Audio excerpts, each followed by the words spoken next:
আমার দাদারা যারা যারা আছে আমার দাদারা যারা যারা আছে তারা আমাকে বারবার করে বলে, মুসল্লিরা যখন এক জায়গায় জড়া হয় তাদের থেকে দোয়া নেওয়াটা আমাদের মতো রাজনৈতিক ব্যক্তিদের একটা ফরজ কাজ। আপনাদের কাছে আজকে কিন্তু এই কারণেই এসেছি, এতগুলি মুসল্লি যখন একসাথে হয়েছে এই সুযোগ আমি ছেড়ে দিব যে আপনাদের থেকে দোয়া চাবো না, এটা হয় না। এই কারণেই আপনাদের সামনে এসেছি, খালি দোয়া চাওয়ার জন্য। আপনাদের সামনে আরো একটা কারণে এসেছি।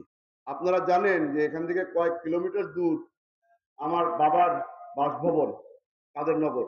আমরা 9 বছর ধরে অপেক্ষা করেছি যে আব্বার মৃত্যুবার্ষিকীতে একটা মিলাদ করাবো। 9 বছর পরে আমরা রাউজানে একটা মেজবান করার সুযোগ পেয়েছিলাম গত বছর। এইবার সিদ্ধান্ত নিয়েছি রাঙ্গুনিয়াবাসীর জন্য এবং আমাদের নিজেদের মনের শান্তির জন্য আমরা কাদেরনগরে আব্বার জন্য একটা মিলাদ পড়াবো এবং ফাতিহা পড়াবো।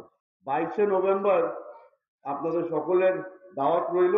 দুপুর 12টার থেকে আমরা ইনশাআল্লাহ কার্যক্রম শুরু করব। যখন আপনাদের সামনে পৌঁছে গিয়েছি আপনাদেরকে আমার বাবার ব্যাপারে একটা জিনিস বলে যেতে চাই। মরহুম সালাউদ্দিন কাদের চৌধুরী, অথবা যারা আপনারা তাকে ভালোবাসেন তাকে শহীদ সালাউদ্দিন কাদের চৌধুরী হিসাবে পরিচয় দিয়েছেন। উনি চেয়েছিলেন যে ওনার মরদেহ যেন রাঙ্গুনিয়ায় নিয়ে আসা হয় এবং রাঙ্গুনিয়ায় তাকে যেন দাফন করা হয়। আপনারা জানেন যে 10 বছর আগে এই স্বৈরাচারী সরকার, ফ্যাসিস্ট সরকার আমার বাবার এই শেষ ইচ্ছা পূরণ করতে দেয়নি। যেই জনগণ সালাউদ্দিন কাদের চৌধুরীকে বারবার সংসদে পাঠিয়েছে, ভালোবেসেছে, তার বিপদের সময় তার জন্য দোয়া করেছে, আমি চাচ্ছি যে আমার বাসভবন থেকে আমার পরিবারের সাথে আপনার ঠিকমতো পরিচয় হয়ে যাক। আমার মা, আমার ভাই, আমার বোন এখনো ভিতরে ভিতরে কাঁদে, কারণ তাদের মনের মধ্যে এখনো একটা অসংখ্যা রয়ে গেছে যে আব্বাকে কি সবাই ভুলে গিয়েছে। আমি রাজনীতি করি বলে আমি এসে আপনাদের সাথে দেখা করতে পারি, আপনাদের থেকে শুনতে পারি যে আপনাদের মনের মধ্যে সালাউদ্দিন কাদের চৌধুরী এখনো জীবিত আছে। আমি প্রথমবারের মতো আমার পরিবারকে দেখাতে চাই যে আসলে আমার মরহুম বাবাকে রাঙ্গুনিয়াবাসী কতটা ভালোবেসেছিল এবং এখনো ভালোবাসে।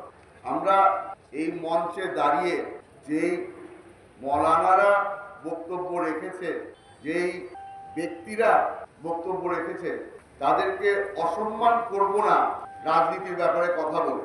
আমি এখানে এসেছি আপনাদের সন্তান হিসাবে, চট্টগ্রামের সন্তান হিসাবে। আপনাদের থেকে আমি খালি দোয়া নিয়ে যাচ্ছি। আশা করি আপনারা দোয়া করবেন আমার জন্য এবং আমার মরহুম বাবার জন্য। আপনাদেরই পরিবারের একজন সদস্য হারিয়েছি আমরা সবাই, মরহুম সালাউদ্দিন কাদের চৌধুরীকে। আমি জানি হয়তো 22 তারিখে আমাদের অনেক ভুলভ্রান্তি হতে পারে, সেটার জন্য আগে থেকে আমি ক্ষমা চেয়ে নিচ্ছি। আপনারা সকলে দোয়া করবেন, ইনশাআল্লাহ 22 তারিখে আপনাদের সাথে আবার দেখা হবে। আসসালামু আলাইকুম।